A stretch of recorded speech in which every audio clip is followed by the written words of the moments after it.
ನಾನು ಒಂದು site invest ಮಾಡಬೇಕು.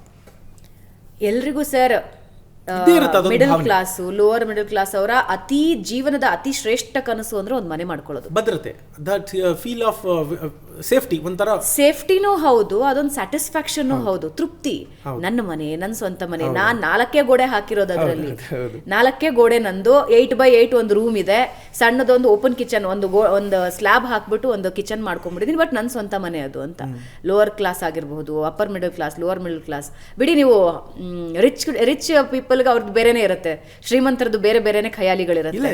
ಆ ಊರಲ್ಲೊಂದು, ಈ ಊರಲ್ಲೊಂದು, ಇನ್ನೊಂದು, ಅವ್ರದ್ದು ಇನ್ವೆಸ್ಟ್ಮೆಂಟ್ ಜಾಸ್ತಿ ಇರುತ್ತೆ. ನಮ್ದು ಇನ್ವೆಸ್ಟ್ಮೆಂಟ್ ಅಲ್ಲ, ಸ್ಯಾಟಿಸ್ಫ್ಯಾಕ್ಷನ್ ಜಾಸ್ತಿ ಇರುತ್ತೆ. ಅಂದ್ರೆ ನಮಗೊಂದು ಮನೆ ಮಾಡಬೇಕು, ಅದಕ್ಕೊಂದು ಸೈಟ್ ಬೇಕು. ಹಿಂಗೆ ಯೋಚನೆ ಮಾಡೋರು ಏನ್ ಮಾಡ್ಬೇಕು? ಆ ಯೋಚನೆ ಬದಲಾಯಿಸ್ಕೋಬೇಕು ಅಂತ ಹೇಳ್ತೀನಿ. ಸತ್ಯ ನೋಡಿ, ಜಗತ್ತಿನ 1-2% ಜನ ಮಾತ್ರ ಯಾಕೆ ಶ್ರೀಮಂತರು ಅನ್ನಿಸ್ಕೋತಾರೆ, ಅಲ್ಟ್ರಾ ರಿಚ್ಚು, ಎಲೈಟು ಅನ್ನಿಸ್ಕೋತಾರೆ. ಉಳಿದ 98 ಜನ ಅವ್ರಿನ್ನೇನೂ ವಿಶಿಷ್ಟವಾಗಿ ಮಾಡಿಲ್ಲ, ಅವರು ಚಿಂತನೆ ಬದಲಾಯಿಸ್ಕೊಂಡಿದ್ದಾರೆ. ಮತ್ತೆ ಮತ್ತೆ ನಾನು ಅಲ್ಲಿಗೆ ಬರ್ತೀನಿ, ಮನಸ್ಥಿತಿ ಬದಲಾಯಿಸ್ಕೊಂಡ್ರೆ ನಿಮ್ಮ ಪರಿಸ್ಥಿತಿ ಬದಲಾಗುತ್ತೆ. ಇದನ್ನ ನೀವು ಬರೆದಿಟ್ಕೊಂಬಿಡಿ. ನಾನು ಬರ್ತೀನಿ, ಹೇಳ್ತೀನಿ ನಾನು ನಿಮ್ಗೆ. ಅದನ್ನ ಕಟ್ಟಬಾರ್ದು ಅಂತ ಹೇಳಲ್ಲ, ಕಟ್ಟಿ. ಮನೆ ಕಟ್ಟುವ ಯೋಗ್ಯತೆ ಬಂದಾಗ ಕಟ್ಟಿ. ಸಾಲ ಮಾಡಿ ಜಾಗ ತಗೊಳ್ಳೋದು, ಇದು ಮಾಡೋದು, ಅದು ತಪ್ಪು ಅಂತ ಹೇಳ್ತೀನಿ. ನಮ್ಮ VRL ರೋಡ್ ಲೈನ್ಸ್ ನಿಮ್ಗೆ ಗೊತ್ತೇ ಇದೆ, ವಿಜಯ್ ಸಂಕೇಶ್ವರ ಅವ್ರಿಗೆ ಗೊತ್ತು, ಇದನ್ನೇನು ನೀವು ಎಡಿಟ್ ಮಾಡಬೇಕಾಗಿಲ್ಲ. ವಿಜಯ್ ಸಂಕೇಶ್ವರ ಅವರು ನಿಮಗೆ ಗೊತ್ತು. ಅವ್ರು ಮನೆ ಕಟ್ಟಿದ್ದು ಯಾವಾಗ ಗೊತ್ತಾ?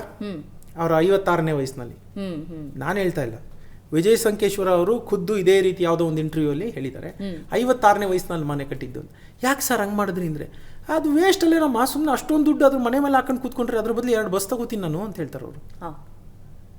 ಅವ್ರಿಗೆ ಗೊತ್ತು ಹಣ ಎಲ್ಲಿಂದ ಉತ್ಪತ್ತಿ ಮಾಡ್ಬೋದು ಅಂತ. ಇನ್ವೆಸ್ಟ್ಮೆಂಟ್ ಆನ್ ನೆಲ, ಮನೆ, ನೀವಿರೋಕ್ಕೆ ಅಂತ ಮಾಡ್ಕೊಳ್ಳೋದು ಇಟ್ಸ್ ಎ ಡೆಡ್ ಇನ್ವೆಸ್ಟ್ಮೆಂಟ್. ಯಾಕೆ? ಹೌದು, ಯಾಕೆ ಅಂತ ಹೇಳ್ತೀನಿ, ಬರ್ತೀನಿ ಒಂದು ನಿಮಿಷ. ನಿಮ್ಮ ಮನೆ ಮೌಲ್ಯ 2 ಕೋಟಿ ಆಗಿಬಿಟ್ಟಿದೆ, ನೀವು ಇವತ್ತು 25 ಲಕ್ಷದಲ್ಲಿ ಮಾಡಿಬಿಟ್ಟಿದ್ದೀರಾ. 2 ಕೋಟಿ ಆಗಿದೆ, ನೀವು ಆ ಮನೆ ಮಾರ್ತೀರಾ? ಇಲ್ಲ. ಮತ್ತು ಆ ಬೆಲೆ ಹೆಚ್ಚಾಗಿ ಏನು ಪ್ರಯೋಜನ ಬಂತು? ಓಕೆ,